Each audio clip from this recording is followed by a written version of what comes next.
বহরমপুরে হরিদাস মাটিতে ফুটবল টুর্নামেন্টের উদ্বোধনে বাংলার সুপারস্টার জিত। হরিদাস মাটির এক স্বেচ্ছাসেবী সংস্থার উদ্যোগে কৃষ্ণমাটি পাগল সংঘ ক্লাবের সহযোগিতায় দুদিন ব্যাপী ফুটবল টুর্নামেন্টের আয়োজন করা হয়। বৃহস্পতিবার জিতের উপস্থিতিতে জমজমাট হয়ে ওঠে টুর্নামেন্টের উদ্বোধন। জিত প্রেমীদের ভিড়ে উপচে পড়ে ফুটবল ময়দান। মানসিক স্বাস্থ্যের জন্য সবার আগে যে নামটি মনে ভেসে ওঠে, সুস্থ মনের ঠিকানা মনোবীক্ষণ। যোগাযোগ নাম্বার 7477799513।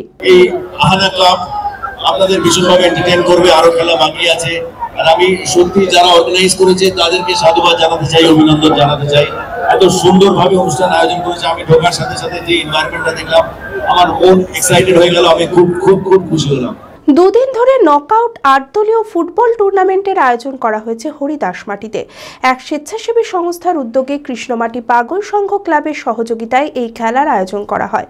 বৃহস্পতিবার ফুটবল টুর্নামেন্টের উদ্বোধনে দর্শকদের নজর ও মন কাড়তে উপস্থিত ছিলেন বাংলা সুপারস্টার জিত। জিত প্রেমীদের ভিড়ে উপচে পড়ে ফুটবল ময়দান। কাউকে নিরাশ না করে সকলের মন কাড়লেন জিত।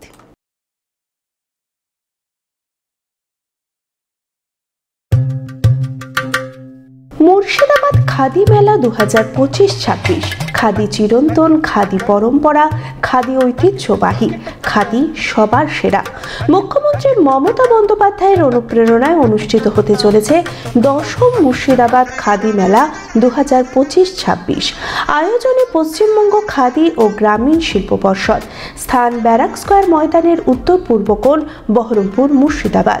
26শে নভেম্বর থেকে শুরু করে চলবে 10ই ডিসেম্বর পর্যন্ত। জেলার ঐতিহ্যবাহী খাদি, সিল্ক, তসর, গরদ, স্বর্ণচুরি, বালুচুরি ছাড়াও থাকছে বিভিন্ন জেলার প্রসিদ্ধ হস্তশিল্প সামগ্রীর বিপুল সম্ভার।